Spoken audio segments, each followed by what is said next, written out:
Hi, and welcome to Salon Talks. I'm Michael LaCourte, and today I'm joined by the incomparable chef Eric Ripert, chef and co-owner of three Michelin-starred Le Bernardin restaurant here in New York City, multiple-time James Beard Award winner, food television personality, and author. His latest, Seafood Simple, is out now. Hi, welcome to Salon Talks. Thanks for joining us. Hello, thank you for having me. Yeah, of course. Pleasure, of course. Wonderful. So I want to just hop right into it. And I'd love to hear about what Seafood Simple means to you. What do you hope that readers and cooks, home cooks, get from the book? So we did Seafood Simple because I noticed over the years that a lot of people are intimidated by seafood. They don't know how to purchase seafood, when it's fresh, when it's not fresh. They're not very confident. And then they bring the seafood at home, they try to cook it. If it's not fresh, as you know, it stinks the house. And, and then it's really bad. And so therefore, I wanted to help people, first of all, to learn how to shop for seafood. And then we have all the techniques that are needed to be successful in cooking seafood. And so it's going from poaching, steaming, grilling, frying, baking. Every category. Yes, every category. And therefore we really guide you very precisely. Yeah. You just have to follow the directions, and it's almost idiot-proof. You're gonna succeed. It's not that difficult. That's what I was getting when I was looking through the book as well, that everything's outlined so clearly that it really would help home cooks. Because like you said, they can be spooked sometimes. And I think it's interesting that you mentioned about purchasing can even sometimes be more complicated than the cooking. Yes. And you had a note in the intro of the book that says, cooking seafood, in truth, is not that simple. It's a paradox, an oxymoron, an obvious contradiction, which summed it up so well. So for those who are interested in right after they watch this, they want to go home and cook some fish, right? Yeah. What would be the very first entry, gateway fish or dish that you would recommend for a beginner? Well, fish, it's whatever you find at the market or wherever you shop that is of good quality. So you bring that home. And then, as you know, tuna is very different than lobster, which is very different than even a white fish like halibut or striped bass. So we have chapters with different techniques that really are beneficial for certain species to be elevated. You do not poach necessarily tuna, but you will sear it. You can steam halibut, for instance. And so it all depends of what you find, and it all depends of the season for the ingredients that go with it. Yeah. And the technique, the easiest technique, the simplest technique is probably broiling or baking. So if you are cooking for 6 or 8 people and you're not very confident, I suggest that one. You go to that chapter, you open the chapter, you look at it, read it quickly. Take your pick from there. Easy, and then you'll make 8 people happy. Yeah, beautiful. One of my favorite recipes in the book is the salmon strudel, which reminds me almost a little bit of like a Wellington, but with phyllo instead of puff pastry. Yep. Was that a brand new recipe for this? Was that ever at the restaurant? What was the development of that dish like? So that dish, we had it at the restaurant in special sometimes. Long time ago, we were putting truffles in the middle of the salmon, and it was a bit more sophisticated. But we noticed that it was very quick, very fast to prepare and to cook, and that we actually loved it ourselves very, very much. Actually, whatever we don't love doesn't go on the menu. Interesting. But it's important. Well, it's important. If you don't love what you give to the clients, it's not good. But anyway, that salmon in the phyllo is delicious. It's beautiful. It brings texture, and it's easy to make. And you're right, the pictures is beautiful. The photographer is very talented. Every photo is gorgeous, really. Yes, he's very, I have to say, I pay homage to his talent. His name is Nigel Perry, very famous for doing portraits of famous people. And then he was amused by the project And he basically took actually portraits of the seafood. Yeah, stunning. This might be a tricky one, but if you had to pick your favorite dish in the book or your favorite technique, your favorite category, whether that's, like you said, broiled, baked, would you be able to pick one, or is that too tricky? It's not too tricky. I will pick the one that is right for the moment. For instance, if I am in a summer in a backyard and I have access to the barbecue, I may want to grill the fish, because why not? It's the summer, and I will do maybe a tuna that is in a book. That in a book is seared, but we could grill it and then serve it with a salad and a balsamic vinaigrette. So that could be perfect for August 15. Yeah. Moving forward, let's suppose we are now in October or November, and it's starting to be cold, and you're starting to have root vegetables. And so I will change the recipe for maybe a red wine stew, which we have in a book inspired by caciucco, which is an Italian braised seafood dish with red wine. Certainly. It's their version of bouillabaisse, but a bit different. So the seasonality is most important to you. Seasonality is very important, that's for sure, because it changes your not habits, but it changes your taste. Yeah. You're not going to eat in August something very heavy and rich. You feel like you want to eat something light. Yeah. And in January, you don't want to be grilling in a backyard. Not at all. So I'm going to go back a little bit for this one. 32 Yolks is one of my favorite books. And you mentioned it, of course, in there, but I would love to know just a little bit about like your earliest memories of food, fishing, cooking, anything else that, led you to where you are now. So I was very lucky to have two grandmothers. One was from Provence, one from Italy. And my mother was an excellent cook, inspired by modern cuisine and by big names in the industry like Paul Bocuse and Michel Guérard, that were very famous in France. So I had access to Italian soul food with grandma, and then Provençal soul food. And then with my mother, we were having those very elaborate breakfast, lunch, and dinner at home. And I was exposed at a very early stage in my life to all those type of cooking and enjoyed it very much. And I was allowed to go to the kitchen because I was very young. I was 4 or 5 years old, but I was allowed only to watch and taste. They didn't want me to cook anything because they were afraid I would mess up the kitchen. And they were right. And I had to wait for much later on to be able to help. But it's how I developed my passion for cooking. It was first because I love good food. And I thought, if I am in a kitchen, I'm going to eat great food. And then I learned the passion for the craftsmanship and so on. Wonderful. Yeah. I wanted to also ask about, in the intro of the book, you mentioned pounded tuna as one of the signature dishes at Le Bernardin. Yes. So I'd love to hear about kind of the history of that dish, what it is, and what it means to you. So today at Le Bernardin, the pounded tuna that we have is fairly sophisticated. It's a toasted baguette, a piece of foie gras on top, and then the carpaccio of tuna. So that dish didn't make it to the book because it's not that simple. But we have the carpaccio that was originally created at Le Bernardin in 1986 when Le Bernardin opened. Seafood carpaccio didn't exist at that time. And I think Cipriani in Venice created the beef carpaccio. Got it. During the carpaccio exhibit. I don't remember which year, but it was way before.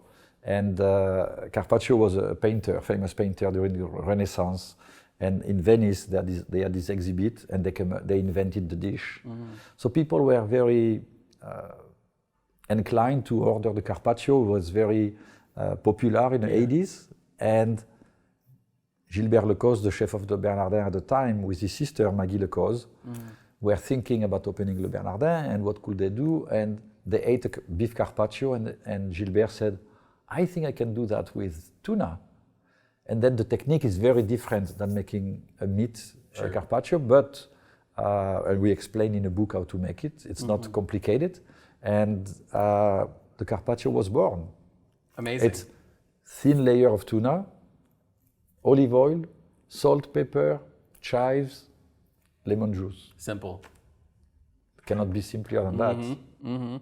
That's great. Is there a fish or any type of seafood that you maybe don't love or you don't love cooking or working with, or is everything good? Well, I like quality ingredients. So if the ingredients that I have in my hands are wild or even farm raised, if it's of good quality, I'm happy to cook it and potentially eat it. But if it's something that is of poor quality, for sure I will not touch Sure. that product. Sure. Okay. Because I think it's very important at the beginning to pick and choose excellent products. Because even if you are a genius in cooking, if you start with mediocre ingredients, Yeah. the outcome will be mediocre. You cannot change that. Totally. Yeah. And you mentioned something there that I wanted to ask about also, which was, do you think that home cooks should ideally have a focus or a preference when it comes to farm raised or wild caught? Or is that something maybe for like a beginner home cook that perhaps they don't have to consider too much? Well, I think today we have to think about sustainability That was my next question too. because we have no choice. And we know that some species in the wild are under stress. We don't want to eat farm-raised fish that is polluting the region where the farms are. Sure. So we have to be educated. And so as chefs, of course, we try to educate ourselves as much as we can. And as a consumer, I really encourage everyone who purchases seafood to know where it's coming from, to know if it's a species that is about to disappear or it's something that is not endangered. Yeah. And again, if it comes from a farm, I think you want to research a little bit to find out the practices of the farm. Some farms are really, really amazing in terms of being clean and not polluting the water and so on. And some farms, they don't really care. So if you can research a little bit, it's a good idea. Now, I know it's hard to go to the market and to know where the fish comes from exactly, but if you have a good fishmonger, you can have a dialogue with him and say, hey, do you know where it's coming from? And he may say it's coming from Maine, and you may find out a bit more about who catch it in Maine. Is it a day boat? Is it a longliner? Is it a factory boat? You know, it's Definitely. a lot of questions you can ask. It's important. You had mentioned also about certain species that might be endangered or certain fish that maybe you should steer clear of. Would you say there's anything that home cooks should perhaps not purchase from a sustainability perspective? Well, it all changed so quickly. So years ago, at one point we realized like the swordfish was endangered because the fish was smaller and smaller and smaller at the market. And it was a campaign to protect the animals and saying, do not buy swordfish right now, give them a break. Yeah. And the population came back. I think one of the most successful story in America is about the striped bass on the East Coast, right here. I think the stock of striped bass in the 90s, early 90s collapsed completely. And it was no more striped bass, almost extinct. And they took some drastic decisions. Today, striped bass is plentiful. You have striped bass everywhere. Yeah. So it's all changing quickly, and you have to, again, be aware of what's happening. At one point also, the Chilean sea bass, which has, the real name is a Patagonian Patagonian something, right? Not toothpaste. But that fish was called Chilean sea bass in America. It's still called like that because it's so difficult to say the real name. Yeah. Suddenly it was so popular, it was endangered, and we had to give a break to the fish. Today, that population is slowly coming back. We had orange roofie. That was a fish that takes 25 years to become like this. Wow. Suddenly, everybody loves the name. It's a great fish. Everybody buys it. They had to stop completely catching the fish to let the population grow, and we are still waiting. So again, it remains to be seen. Remains to be seen. Yeah. I'm a huge Top Chef fan. You were a guest judge and appeared often, mainly in the earlier seasons. I really loved the Bernardin challenge in season 5. I rewatched that episode here and there. Sure. Do you still watch the show? Do you have any favorite memories or dishes or things that you can recall from your time on the show? I have been many times on Top Chef, as you mentioned. I think I started to be on Top Chef on season 2 when they were in Los Angeles. And probably I have been 20 times on Top Chef, at least 20 times over the years. The last one, my last episode with them was the finals when Buddha won the competition. That was not too long ago. And I still go when I have time, but you're right, it was especially at the beginning of the existence of Top Chef that I went. I have a lot of memories, of course, and it's really fabulous to see all those young talents compete and create, under pressure, some delicious dishes. Totally. It's definitely impressive. I have to say, when we shot the last episode with Buddha, I was very impressed with his talent. And his dessert was gorgeous. He made some tuiles, and they look like maple leaves, and it was fantastic. He's super talented. I spoke with him a few months ago after his win. And I know that I've read a good amount about you outside of food, about how important meditation is for you, both professionally in the kitchen as well as personally or in leisure time as well. Can you tell me a bit about that philosophy or why that is so important in your life? Meditation it's an exercise that is not necessarily related to a religion. It's basically going to the gym for your brain. Well put. Right? And usually your mind has a lot of thoughts passing by every second, every minute. You either way thinking about the past or you're thinking about the future. You're rarely in the present. And you basically have your brain controlling yourself. You're not even controlling your brain. And meditation is an exercise that helps you to be the boss of your brain. I love that. And decide. And therefore, it helps you a lot to be in the present, to be focused. And then when you are focused, when you are in the present, you can decide which topic you want to speak about, not speak, but think about. And go in depth with that topic. And it's very helpful to me in my life at work and also at home. And because it allows me again to be taking care of tasks that needs a lot of attention, and the meditation has trained my mind how to take care of those tasks in a very organized way. I know that you've done some work on the board of City Harvest in New York City. I wanted to ask, it's been a challenging year for food insecurity. Are you aware of what endeavors or goals there might be to help mitigate that and lessen the impact, if possible, ideally going forward? Well, New York is a big city, and as you know, is the financial capital of the world. However, we have in New York City 1.5 million people living under poverty level, which is defined by making less than $35,000 for a family of 4. And it's a lot of people who are living in poverty, and a lot of people who are food insecure. And to give you a good number, it's one child out of 4 doesn't know when he's going to have his next meal, when the school doesn't provide the meal. So For New York, City Harvest is essential.